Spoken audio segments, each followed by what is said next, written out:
जयराम विप्लव, क्या ये माने कि अब जिस तरह से नतीजे आने के बाद विपक्ष तो लगातार मुखर हमें दिख ही रहा था, मंत्रालयों के बंटवारे हुए, उस पे सवाल खड़े किए, उस पर टीडीपी जेडीयू ने नसीहत देते नजर आए कि भैया कम से कम लोकसभा स्पीकर का पद तो अपने पास रख लीजिए।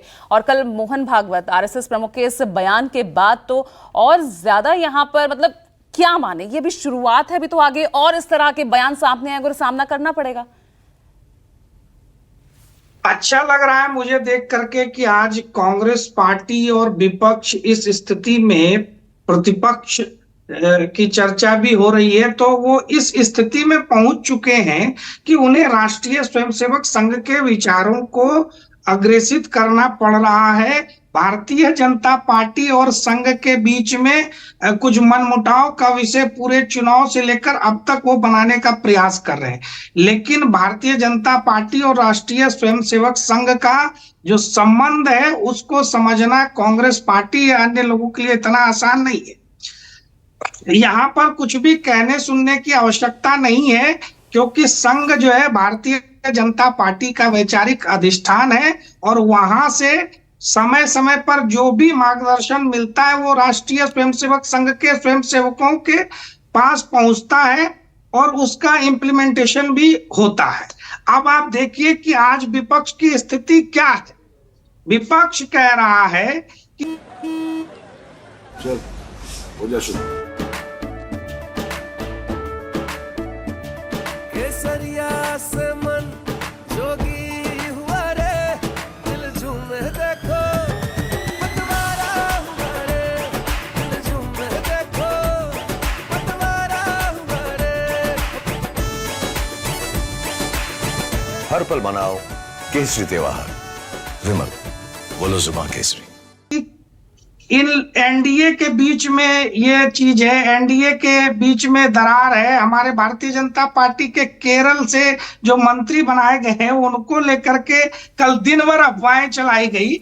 ऐसे अफवाहों के दम पर जो लोग खुश होना चाहते हैं उनको खुश होने दीजिए, लेकिन मैं इतना अवश्य कहना चाहता हूं कि एनडीए की सरकार है, मोदी जी के नेतृत्व में मजबूती के साथ अपने काम को शुरू कर चुकी है। कल दो बड़े निर्णय हुए। किसानों के लिए किसान सम्मान निधि पहुंची तो 3 करोड़ गरीबों के घर का सपना पूरा करने का संकल्प लिया गया।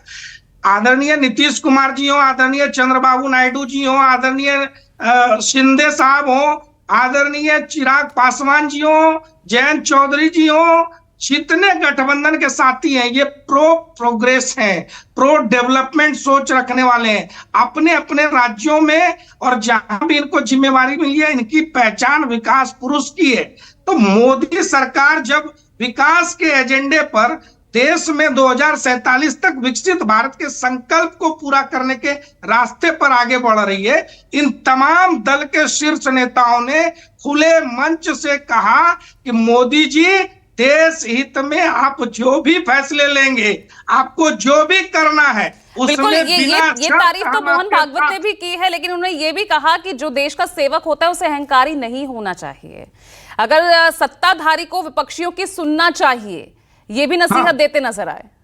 सही बात है, और ये हमेशा वो कहते रहे। आप उनके हर भाषण को सुनिए, यूट्यूब पर मौजूद है। राष्ट्र के लिए काम करना, राष्ट्र के लिए जीना, ये तो संघ की आइडियोलॉजी है, भारतीय जनता पार्टी की आइडियोलॉजी है। मोदी जी स्वयं कहते हैं मेरे दम पे कुछ नहीं है। चुनावी सभाओं में उन्होंने प्रश्न पूछा जनता से कि 370 हटी, किसने हटाई? जनता ने जवाब दिया मोदी जी ने। मोदी जी ने कहा नहीं, ये आपके एक एक वोट की ताकत थी जिसने ये 370 हटाया। आपके वोट की ताकत थी जिसने ट्रिपल तलाक का कानून लाया। आपके वोट की ताकत थी कि हमने एयर स्ट्राइक जैसे फैसले किए। आपके वोट की ताकत थी कि शांति पूर्वक श्री राम मंदिर का निर्माण हो गया। आपके ही वोट की ताकत के कारण आज भारत 5वीं सबसे बड़ी अर्थव्यवस्था बन गया। तो जनता को हमेशा सर आंखों पर रखा, ये हमारी आइडियोलॉजी है, ये विचार है। ये उनके लिए था जो इसको मानते नहीं, जिनको लगता है एक ही परिवार सब कुछ है। अच्छा, तो ये आपके लिए नहीं है जिनको 303 से 240 पे जनता ने ला दिया, ये आपके लिए नहीं है? इसका मतलब ये आपके लिए नहीं है ना जयराम जी? फिर दोहराएं जरा। मैं ये कह रही हूं, मतलब ये आपके लिए नहीं है ना, जिनको जनता ने 303 से 240 पे ला दिया। जिनको जनता ने 100 भी पार नहीं होने दिया, उनको ज्यादा आत्मचिंतन की आवश्यकता है। एनडीए सरकार बनी, राजीव जी ने आज बड़े अच्छे तरीके से उसका अर्थ बताया इस जनादेश का।